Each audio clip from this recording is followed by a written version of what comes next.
عمري ما أحب غير الأهلي ولا في غيره يفرحني، دايما معاه والآخر الكون، عمري عشان الأهلي يكون. السلام عليكم ورحمة الله وبركاته.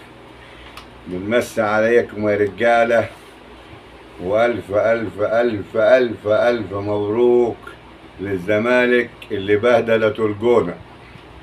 احنا مش بنبارك له على الفوز، احنا بنبارك له على البهدلة. بنبارك للزمالك على البهدلة، عشان دول بيبقوا سايبين فريقهم وسايبين حاجتهم وسايبين ورقتهم، ما يبصوش في ورقتهم ويبصوا في ورقة غيرهم. عشان هم طبعا من ساعة ما لعب الأهلي والواد كريم بامبو جاب الهدف الاوفسايد، وهم عمالوا يقول لك بيقيسوا بالورقة في الخط ومش الخط، ويقول لك الهدف صحيح ومش الهدف صحيح، وسايبين حالهم.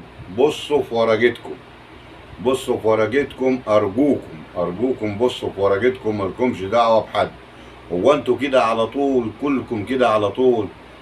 ما هو الأهلي الحمد لله ربنا كارمه وبيفوز وبيعدي وبياخد بطولات وبتاع، بياخد البطولة وبيفرح مع الجماهير حبايبه ساعة ولا ساعتين وسلام سلام، بيفكر في اللي بعديه. لكن انتوا تروحوا ربنا يكرمكم تجيبوا الجون وتروحوا طالعين عند الجماهير وتتلموا وبتاع زي ما تكون خدتوا الدوري ولا خدتوا كاس ولا خدتوا.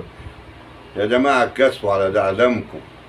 ده الجون التاني بتاع اللي هو الجزيري ده، هو ناصر ماهر هارس رجل الواد المدافع هناك، يعتبر ضربة جزاء، والحكم عمل نفسه اعمى مش شايف حاجة، ما شايفش حاجة، وساب الكورة ماشية ماشية ماشية ماشية لغاية لما الجزيري راح جاب هدف وصفر هدف عاد.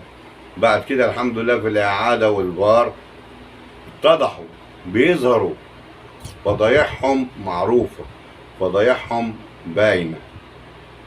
فاحنا بنقول ألف ألف ألف مبروك للزمالك، مش عشان الزمالك فاز، عشان الجونة بهدلت الزمالك. مع ان الجونة ما كان يعني كانوا بيباصوا الكرة للزمالك، يعني ما كانوش لاعبين.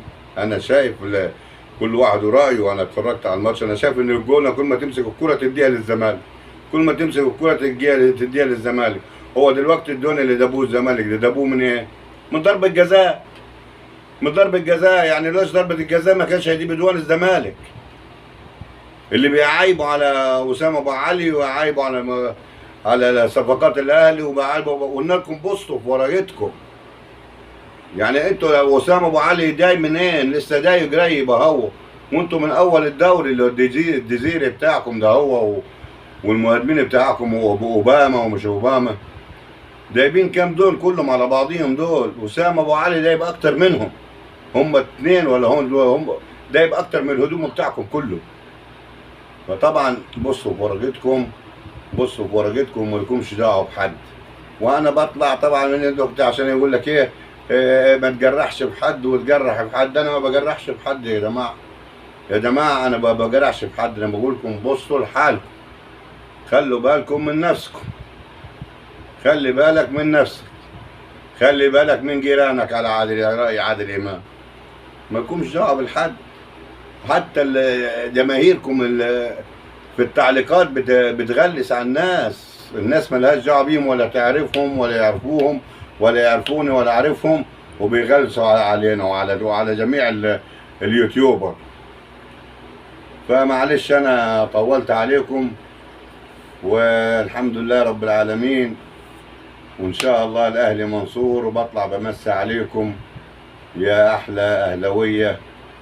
والله انا زي ما اكون في حاجه كنت عايز اقولها لكم، بس انا ناسيها كده. وقف يا احمد، يلا مش مهم اللي كنت فاكره ولا ناسيه ولا ايه.